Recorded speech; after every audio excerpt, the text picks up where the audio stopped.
പറയുന്ന വിഷയങ്ങളൊന്നും മിസ്സായി പോകത്തില്ല. തുടർന്ന് വീണ്ടും പ്രാർത്ഥിച്ച് അത് ഉത്തരവാദിത്വത്തോടെ ആഗ്രഹിക്കുന്നതായിരിക്കും. അതുമല്ല അത്ഭുതങ്ങൾ ദൈവം ചെയ്യുന്നതായിരിക്കും. സമയം തീരാറായല്ലോ. അവസാനം പാസ്റ്റർ ജോസഫ് ചെറിയൻ അവരോട് പ്രാർത്ഥിക്കുകയും പാസ്റ്റർ ജോൺ സക്രിയാച്ചൻ ആശീർവാദം പറയുകയും ചെയ്യണം. Price the Lord. ഒരിക്കലൂടെ ശക്തിയോടെ കർത്താവിനെ സ്തുതിച്ചാണ്. ഹല്ലേലൂയ. ദൈവത്തിന്റെ ഇന്നത്തെ സങ്കീർത്തനത്തിന്റെ 9-10 വാക്യങ്ങൾ. യഹോവയുടെ വിശുദ്ധന്മാരെ അവനെ ഭയപ്പെടുവീൻ, അവന്റെ ഭക്തന്മാർക്ക് ഒന്നിനും മുട്ടില്ലല്ലോ. ഭാരസംഘങ്ങളും ഇരുട്ടാതെ വിശ്വസിക്കും. യഹോവയെ അന്വേഷിക്കുന്നവർക്കോ ഒരു നന്മയ്ക്കും കുറവില്ല. ഒന്ന് ഉറക്കെ പറഞ്ഞാട്ടെ, ഒരു നന്മയ്ക്കും കുറവില്ല. നല്ല സംഖ്യ, എല്ലാം നല്ല ദൂതാണ്. ഓരോ വാക്യം നല്ല ശക്തമായ ദൂതാണ്. 9-ാം വാക്യം ഇങ്ങനെയാണ്: യഹോവയുടെ വിശുദ്ധന്മാരെ അവനെ ഭയപ്പെടുക. ഒന്ന്, ദൈവത്തെ ഭയപ്പെടുക. ഒരു പാപ പ്രലോഭനം ഉണ്ടാകുമ്പോൾ, ന്യായമല്ലാത്ത കാര്യത്തിൽ ഇടപെടാൻ തുടങ്ങുമ്പോൾ, ദൈവമില്ലാത്ത ചിന്ത വരുമ്പോൾ നാം ദൈവത്തെ ഭയപ്പെടുക. ഒരിക്കൽ മരണവും പിന്നെ ന്യായവിധി ഏത് മനുഷ്യർക്കും ഉണ്ട്. അതുകൊണ്ട് നാം ദൈവഭയമുള്ളവരായിരിക്കണം. ഭക്തിയുടെ വേഷം ധരിച്ച് ശക്തിയെ ത്യജിക്കുന്ന ധാരാളം ആളുകളുണ്ട്. തഴമ്പിച്ചു പോയവരുണ്ട്, മനസ്സാക്ഷി തഴമ്പിച്ചു പോയവരുണ്ട്. എന്നാൽ യഹോവയുടെ ഭക്തന്മാരോട് ദൈവം പറയുന്നതാണ്: യഹോവയെ ഭയപ്പെടുവീൻ, അവന്റെ ഭക്തന്മാർക്ക് ഒന്നിനും മുട്ടില്ലല്ലോ. Price the Lord. യഹോവയെ ഭയപ്പെടുന്നവർക്ക് മുട്ടില്ലെന്നല്ല പറഞ്ഞത്, യഹോവയുടെ ഭക്തന്മാർക്ക്. ഞങ്ങളെ പോലെ വെള്ളച്ചട്ടി ഇടുന്നത് മാത്രമല്ല ഭക്തി, അതൊരു മാന്യമായ ഡ്രസ്സങ്ങ് ധരിക്കുക എന്നുള്ളതും. വസ്ത്രത്തിലല്ല, ഹൃദയത്തിൽ കൃതജ്ഞതയോടുകൂടിയ ബഹുമാനത്തോടുകൂടിയ ഭക്തിക്കാണ് ആദരവും ബഹുമാനവും ഉണ്ടാകുന്നു. യഹോവ ഭക്തന് ദൃഢധൈര്യമുണ്ട്, അവരുടെ മക്കൾക്ക് ശരണമുണ്ടാകും. ശരിയായ ഭക്തനാണെങ്കിൽ, ഞാൻ ഭക്തനാണ് എന്ന് പറഞ്ഞ് കാണിക്കുകയോ പറഞ്ഞ ആവശ്യമില്ല. എനിക്ക് നിങ്ങൾക്കും ഭക്തി ഉണ്ടെങ്കിൽ അത് പ്രവർത്തിയാൽ ദൈവം തെളിയിക്കും. യഹോവ ഭക്തന് ദൃഢധൈര്യം ഉണ്ടാകും, അവന്റെ മക്കൾക്ക് ശരണമുണ്ടാകും, അവന്റെ മക്കളെ കരുതും സംരക്ഷിക്കും ഉറപ്പായി. Price the Lord. യഹോവ ഭക്തന് 3 പ്രതിഫലമാണുള്ളത്: ധനം, മാനം, ജീവൻ. അവർക്ക് പറഞ്ഞേ, ധനവും ഉണ്ടാവും, മാനവും ഉണ്ടാകും, ജീവനും. പറഞ്ഞാൽ നിങ്ങൾ ചിന്തിക്കരുത്, സൈക്കിളും കൊണ്ട് വന്നാൽ ഇന്നോവ കാറും കൊണ്ട് പോകുന്ന മാർഗമല്ല പെന്തക്കോസ്. പിന്നെ അത് നാനാ പരിശോധനയുണ്ട്. പ്രൈസ് ദി ലോർഡ് എന്ന് പറഞ്ഞാൽ നമ്മൾ പരാജയപ്പെട്ടു പോകത്തില്ലെന്ന്, നിനക്ക് ന്യായമായി ജീവിക്കാനുള്ള വഴികൾ നീ തുറക്കുമെന്ന്. അപ്പൊ കെട്ടിയിറക്കുമെന്ന് ദൈവം കെട്ടിയിറക്കും. അസാധാരണങ്ങളെ സാധ്യമാക്കുന്ന ദൈവമാണെന്നുകൊണ്ട് ദൈവം. യഹോവയ്ക്ക് 3 പ്രതിഫലമാണ്. ശരിക്കും ഭക്തി ഉണ്ടെങ്കിൽ, വിശുദ്ധി, ദൈവഭയം, കൃതജ്ഞതയോടുകൂടിയ ബഹുമാനത്തോടുകൂടിയുള്ള ഭക്തി ഹൃദയത്തിന്റെ അന്തർഭാഗത്തുണ്ടെങ്കിൽ ധനം, മാനം, ജീവൻ. അപ്പൊ ധനവും ഉണ്ട്, മാനവും ഉണ്ട്. അറ്റാക്ക് അടിച്ചു പോയാലോ, ജീവൻ അടിച്ചു പോയാലോ, ഒരു പൂർത്തീകരണം കാണാതെ പോറ്റപ്പെട്ടാലോ, എന്നാൽ ആയുസ്സോടെടുത്ത് ദൈവത്തിന് സ്തോത്രം പറയണം. ആയുസ്സോടത്തിന് സ്തോത്രം പറയണം. മനസ്സിലായോ? എല്ലാം ഉണ്ട്. അനുഭവിക്കാതെ പോയ എത്രയോ ആളുകളുണ്ട്. എന്നാൽ നിന്നെ ആയുസ്സോടും ബലത്തോടും പ്രൈസലോം നാട്ടുകാരുടെ മുമ്പിൽ മാന്യതയോട് നിർത്തി ദൈവത്തിന് നദിയോടെ സ്തോത്രം പറയുകയാണ്. ദൈവത്തിന്റെ വിശ്വസ്തതയാണ്. Praise the Lord. ആമേൻ. അതിന്റെ അടുത്ത ഭാഗം വായിക്കുന്നതാണ്: ബാലസിംഹങ്ങളും ഇരകിട്ടാതെ വിശന്നിരിക്കും, യഹോവയെ അന്വേഷിക്കുന്നവർക്കോ ഒരു നന്മയ്ക്കും കുറവില്ല. ബാലസിംഹങ്ങൾ ഇരകിട്ടാതെ വിശന്നിരിക്കും, യഹോവയെ അന്വേഷിക്കുന്നവർക്കോ ഒരു നന്മയ്ക്കും. ആ പാക്കേജിനകത്ത് എല്ലാം ഉണ്ടെന്നേ, ആ പാക്കേജിനകത്ത് എല്ലാം ഉണ്ടെന്നേ. നാണിച്ചു പോകാൻ, ലജ്ജിച്ചു പോകാൻ ഇടയാകാതെ കൃത്യസമയത്ത്, തക്ക സമയത്ത് ദൈവം ഇന്നേ വരെ പ്രവർത്തിച്ച ദൈവകരത്തിനായി നദിയോടെ സ്തോത്രം പറയണം. നഹൂം പ്രവചനം 2:12 വാക്യം. നഹൂം 2:12.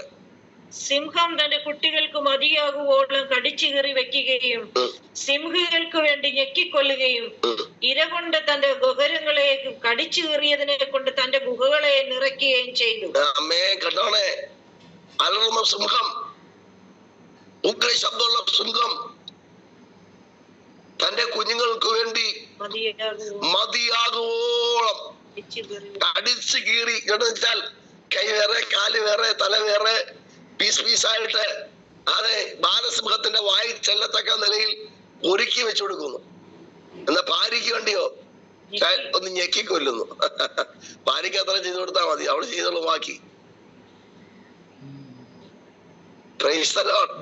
കുഞ്ഞുങ്ങളെ കുറിച്ചുള്ള കരുതല്, ബാലസിംഹത്തിന് വേണ്ടിയുള്ള കരുതല്, അപരാമ സിംഹം അവൻ അത് ഒരുക്കി കൊടുക്കുമ്പോൾ, ഭാര്യയ്ക്ക് വേണ്ടി ഞെക്കിക്കൊടുക്കുമ്പോൾ ജീവൻ കളഞ്ഞു കൊടുക്കും, ബാക്കി അവള് ചെയ്തോളും. നമ്മുടെ വീട്ടിലേക്ക് അങ്ങനല്ലേ, എല്ലാം മേടിച്ച് പറിക്കൊണ്ട് കൊടുത്താൽ മതി, എല്ലാം ചെയ്തോളും. ഹലോ, ജെയിംസിന് ചിരി കണ്ടില്ലേ? Price the Lord. ഒരു മാസത്തേക്ക് ആന്റി പോവാ, ഞാൻ ദൈവം ദൈവത്തിന് അറിയാം. Praise God. എന്നിട്ട് നോക്കിക്കേ, ഹലോ, നിന്റെ തലമുറയ്ക്ക് വേണ്ടി നിനക്ക് വേണ്ടി കരുതാൻ കഴിയുന്ന ഒരു ദൈവം, ദൈവത്തിന് സ്തോത്രം പറയുകയാണ്. ഗുഹകളിൽ നിറയ്ക്കും സിംഹം. എന്നാൽ ഇങ്ങോട്ട് നോക്കിക്കേ, ഈ സിംഹവും സിംഹിയും ഗുഹകളിൽ നിറച്ചു വെക്കുമ്പോൾ യഹോവയെ അറിയുന്ന ഭക്തന്മാർക്ക് വേണ്ടി കരുതുന്നൊരു മഹാദൈവം നമുക്ക് വേണ്ടി ഉള്ളതിനായി സ്തോത്രം പറയുകയാണ്. യേശുവിന്റെ നാമത്തിൽ ദൈവത്തിന്റെ കരുതലും മഹത്വം വെളിപ്പെടും. ഒരു വലിയ ദൂത ചുരുക്കി പറഞ്ഞു നിർത്താം. Price the Lord. അവൻ വെളിപ്പാട് പുസ്തകം 5:4 പുസ്തകം തുറന്ന് വായിപ്പാനെങ്കിലും നോക്കുവാനെങ്കിലും യോഗ്യനായി ആരെയും കാണായതുകൊണ്ട് ഞാൻ ഏറ്റവും കരഞ്ഞു. അപ്പോൾ മൂപ്പന്മാരിൽ ഒരുത്തൻ എന്നോട്, കരയണ്ട, യഹൂദാ ഗോത്ര സിംഹവും ദാവീദിന്റെ വേരുമായവൻ പുസ്തകവും അതിന്റെ 7 മുദ്രയും തുറപ്പാൻ തക്കവണ്ണം ജയം പ്രാപിച്ചിരിക്കുന്നു. എന്തിനാ ആശപ്പെട്ടിരിക്കുന്നത്? എന്തിനാ ഭാരപ്പെട്ടിരിക്കുന്നത്? നിനക്ക് വേണ്ടി ഒരാൾ ജയിച്ചിട്ടുണ്ട്. യോഹന്നാൻ അപ്പോസ്തലൻ ഈ കാഴ്ചകളെല്ലാം കണ്ടു.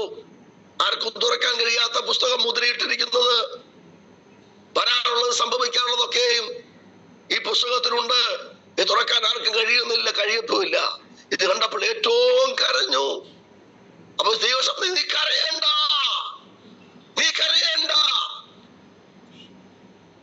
പുസ്തകം തുറപ്പാൻ ഒരുത്തൻ ജയിച്ചിരിക്കുന്നു. ദൈവത്തിലെ നിനക്ക് വേണ്ടി ഈ സഭായോഗത്തിൽ ഇന്നത്തെ പകൽക്കാലം മാത്രം, നിന്റെ ജീവനുള്ള കാലത്തോളം, നിന്റെ ആയുസ് തീരുവോളം നിന്നെ കരുതുവാൻ ഒരുത്തൻ ജയിച്ചിരിക്കുന്നു.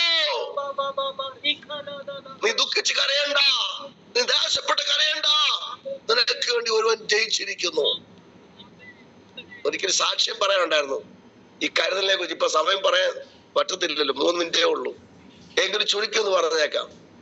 ഞങ്ങൾ ഈ വീടൊക്കെ വെച്ച് കഴിഞ്ഞ് ഭയങ്കര സാമ്പത്തികമായി കടം, ഒരു 12 ലക്ഷം രൂപയുടെ കടത്തിൽ നിൽക്കും. അതിൽ ഒരിക്കൽ പറയുന്നു, ഓർപ്പിക്കുക, കേൾക്കാത്തതുണ്ടല്ലോ. ഞാൻ ചോദിച്ചാൽ ഉൾപ്പെടെ കടം കൊടുക്കാനുണ്ട്. 12 ലക്ഷം രൂപ വലിയ ലോൺ വേറെ കിടപ്പുണ്ട്. ആ സമയത്ത് ഈ ഡിവൈൻ ഫെസ്റ്റിവൽ വന്നുകൊണ്ടിരുന്ന ഒരു അച്ചായൻ, ചെറിയ അച്ചായൻ, ഒരല്പം പ്രയാസമുള്ള ആളെ, പക്ഷെ അങ്ങനെ അറിയത്തില്ല. എന്നെ ഒരു 3000 കൊണ്ട് ഞാൻ സാധാരണ ദിവസമാർ കിട്ടുന്നതായിരിക്കും 3000, ഞാൻ അത് മേടിച്ചു. ഞാനില്ലാത്തപ്പോൾ തൃശ്ശൂരിൽ മീറ്റിംഗ് പോയപ്പോൾ റെനിനെ കൊണ്ട് 25,000 കൊടുത്തു. അപ്പോൾ പാർസൽ എടുത്തോളാൻ പറഞ്ഞു. ഞാൻ പറഞ്ഞു, എന്തോ അപകടമുണ്ടെന്ന് പറഞ്ഞു. അവിടെ വെക്കാൻ പറഞ്ഞു. 2 ദിവസം കഴിഞ്ഞ് ഞാൻ വന്ന് താമസിച്ചപ്പോൾ ഒരു 3 ലക്ഷം രൂപ കൊടുത്തു. പാർസൽ എടുത്തോളാൻ പറഞ്ഞു. അപ്പോൾ ഞാൻ വീട്ടിൽ വരുന്നതിന് മുമ്പേ വാർത്തകൾ ടെലിവിഷൻ വരുന്നു. ചെറിയ മനുഷ്യൻ അന്നത്തെ ആർക്കായിരുന്നു ഇവിടുത്തെ ദിനകരന്റെ ടീമിന് 5 ലക്ഷം രൂപ കൊടുത്തു. 5 ലക്ഷം സമ്മാനം കൊടുത്തു ഇങ്ങനെ കാണിക്കുന്നുണ്ട്.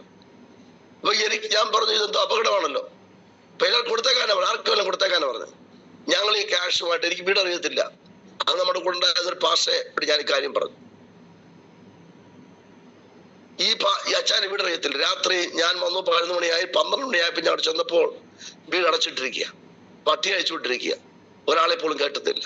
അപ്പൊ അയൽക്കാരൻ പറഞ്ഞു, അവിടെ നിൽക്കേണ്ട, ആ മനുഷ്യൻ 2-3 ദിവസം ഇളകി നിൽക്കുകയാണ്, ആ മനുഷ്യൻ സുബോധമില്ലാത്തവരാണ്, അല്ലെ വെട്ടോദ്യങ്ങൾ നടക്കുകയാണ്, കൊല്ലും.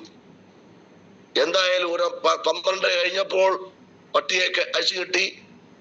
എന്നെ വഴക്കൊക്കെ പറഞ്ഞെങ്കിലും സുബോധമില്ല. ഞാൻ പറഞ്ഞ അകത്ത് കയറാൻ അനുവദിക്കണം. അകത്ത് കയറി. അതിന് ഭാര്യയെ കണ്ണു കാണത്തില്ല. ഞാൻ ഭാര്യയെ കണ്ടിട്ടില്ല. നമ്മ ഇപ്പൊ പറയുന്നതല്ല, പിന്നെ പറയുന്നത്. പറയട്ടെ, ചുരുക്കി പറയാം. പറഞ്ഞു മകള്, ഒരു മകളെ ഉള്ളൂ, ജെസ്സി. അവൾ മരിച്ചുപോയി എന്നാ പറയുന്നത്. ഞാൻ പറഞ്ഞു മരിച്ചിട്ടൊന്നുമില്ല. കാര്യം അന്വേഷിച്ചപ്പോൾ മോള് USA-ലാണ്, BSc നഴ്സിംഗിന് പഠിക്കുകയാണ്. ബാങ്കിൽ കിടന്ന കാശ് എല്ലാം പോയി. ആർക്കൊക്കെ കൊടുത്തു. ഞാൻ നമ്പർ മേടിച്ചു. ഞാൻ വീട്ടിൽ വന്നു. ഈ കാശ് അദ്ദേഹത്തിന് കൊടുക്കാൻ കൊണ്ടുവന്നത്, പക്ഷെ കൊടുക്കാൻ പറ്റത്തില്ല. കൊടുത്താൽ അതോടെ പോകും. ഞാൻ മോളെ വിളിച്ച് പെങ്കോച്ച് പൊട്ടിക്കരയാൻ തുടങ്ങി. ഞാൻ പറഞ്ഞു മോളെ കരയണ്ട, നാളെ രാവിലെ തന്നെ നിന്റെ അക്കൗണ്ടിൽ പൈസ ഇടാം, നമ്പർ തരാൻ പറഞ്ഞു. വിശ്വാസത്തിന്റെ പരിശോധന. ഞാൻ 12 ലക്ഷം രൂപ കടത്തി നാളെ കൊടുക്കണം ഓരോ ദിവസവും പൈസ. പക്ഷെ ഈ സമയത്ത് എൻ്റെ കയ്യിൽ ക്യാഷ് കിട്ടിയിരിക്കുകയാണ്. ഞാൻ വലിയ വിശ്വസ്തനാണെന്ന് പറയുകയല്ല, പക്ഷെ എനിക്കൊരു പരീക്ഷയുണ്ടായി. ഞാൻ ആ ക്യാഷ് അതുപോലെ 3 പ്രാവശ്യമാണ് USA വഴി അയച്ചു കൊടുത്തു. ആ ക്യാഷ് കഴിഞ്ഞു. ഒരാഴ്ച കഴിഞ്ഞപ്പോൾ സൗദി അറേബ്യൻ സഹോദരൻ എന്നെ വിളിച്ച് പാസ്റ്റർ സൗദിക്ക് വരുന്നുണ്ടെന്ന് ചോദിച്ചു. ഞാൻ പറഞ്ഞു വരാൻ താല്പര്യമൊക്കെ നടത്തിയിട്ടുണ്ടെങ്കിൽ ഞാൻ ടിക്കറ്റും തരാം, വിസയും തരാം. എടാ, സൗദി അറേബ്യ വിസ സ്റ്റാമ്പാണ്, അങ്ങനെ ആരും കൊണ്ടുപോകത്തില്ല സൗദി അറേബ്യയില്. പറയട്ടൊരു സഹോദരൻ വിസ പേപ്പർ വന്നു, ടിക്കറ്റ് എടുത്തു, സ്റ്റാമ്പ് ചെയ്തു. പറയട്ടെ, ഞാൻ 3 മാസം കഴിഞ്ഞ് അവിടെ പോയി. അന്നത്തെ കാലത്ത് പകുതി കടം തീർത്തു. ഞാൻ വീട്ടിൽ വന്നു. ഒരാഴ്ച കഴിഞ്ഞപ്പോ കുവൈറ്റിലെ PCK എന്നും, കേരളത്തിലെ കുവൈറ്റിലോ ഗൾഫിലെ ഏറ്റവും വലിയ ചർച്ചയാണ് PCK. അന്നത്തെ കാലത്ത് PCK-യിലെ സണ്ണി അലക്സാണ്ടർ പാസ്റ്റർ എന്നെ വിളിച്ചിട്ട് പറഞ്ഞു, ദേവദാസനെ ഇവിടെ കാത്തിരിപ്പിക്കൊണ്ട് വരാമോ? 12 ദിവസത്തേക്ക് എന്നെ കൊണ്ടുപോയി. പറയട്ടെ, മടങ്ങി വന്നപ്പോൾ അവിടെ 3 ആഴ്ച ഇവിടെ നിന്നു. 12 ദിവസം 3 ആഴ്ച നിന്നു. പക്ഷേ ആ പ്രാവശ്യം കടം തീർക്കുന്നതിനിടയായി. ഞാൻ ആ ക്യാഷ് മേടിച്ച് മറച്ചായിരുന്നെങ്കിൽ, ഞാൻ ഒളിപ്പിച്ചായിരുന്നെങ്കിൽ ഇന്നും ഞാൻ രക്ഷപ്പെടത്തില്ല, ശാപമായി പോയനെ. പക്ഷെ 1-2 പാസ്റ്റർമാർ പറഞ്ഞുണ്ടാക്കി, അവരറിഞ്ഞു എനിക്കും പൈസ കിട്ടിയെന്ന്. അവര് പറഞ്ഞുണ്ടാക്കി എനിക്ക് 30 ലക്ഷം കിട്ടിയെന്ന് പറഞ്ഞു. പറയട്ടെ, പറഞ്ഞവരൊക്കെ വഴിയെ പോയി. പക്ഷെ ഈ അച്ചായൻ ആത്മഹത്യ, ആന്റി മരിച്ചു, അച്ഛൻ ആത്മഹത്യ ചെയ്തു 3 മാസത്തിനുള്ളിൽ. ഈ സംഭവം കഴിഞ്ഞിട്ട് 3 മാസം കഴിഞ്ഞപ്പോൾ ആത്മഹത്യ ചെയ്തു. പറയട്ടെ, ഈ പെങ്കൊച്ചു വന്നു. പഞ്ചത്ത് വന്നപ്പോൾ മർത്തോമക്കാരാണ് എല്ലാവരും കൂടി നിൽക്കും. പറഞ്ഞു ഇങ്ങനൊരു പാസ്റ്റർ ഈ ഒരു സംഭവം എന്നെ അന്വേഷിക്കുകയാണ് മർത്തോമക്കാര്. പറയട്ടെ, ദൈവം നീതിമാൻ. ഞാനവിടെ ചെന്നപ്പോൾ, ബോഡി കാണാൻ ചെന്നപ്പോൾ ഒരു അച്ചായൻ, മാർത്തോമക്കാരൻ അച്ചായൻ എന്നെ കെട്ടിപ്പിടിച്ച് പറഞ്ഞു, പക്ഷേ താങ്കളായതുകൊണ്ട് ഈ കാശ് ഞങ്ങൾക്ക് തന്നെ എന്റെ കുഞ്ഞിനെ പഠിപ്പിക്കാൻ. പറയട്ടെ, ഞാൻ പറഞ്ഞത് ദൈവീകമല്ലാത്ത വല്ലോ നമ്മുടെ കയ്യിൽ വന്നാൽ നമ്മുടെ ജീവിതത്തിൽ ഒരിക്കലും പൊങ്ങത്തില്ല. ദൈവം നമ്മെ നടത്തുന്ന വഴി നമുക്ക് പരിശോധന ഉണ്ടാവും. നമ്മളെ ദൈവങ്ങളെ മാനിപ്പാൻ ദൈവം വിശ്വസ്തനാണ്. ദൈവം കരുതും. നാം രാവിലെ സഹായിക്കട്ടെ. കർത്താവിന്റെ ദാസന്മാര് പ്രാർത്ഥിച്ച ആശ്വാസം പറഞ്ഞാട്ടെ. Price the Lord. ഹല്ലേലൂയ. നമുക്ക് പ്രാർത്ഥിക്കാം. സ്വർഗീയ പിതാവേ, കർത്താവായ യേശു ക്രിസ്തു മുഖാന്തരം ഞങ്ങളെ സ്നേഹിച്ച് അങ്ങയുടെ മക്കളും അങ്ങയുടെ പ്രിയ മക്കളുമാക്കി തീർത്ത്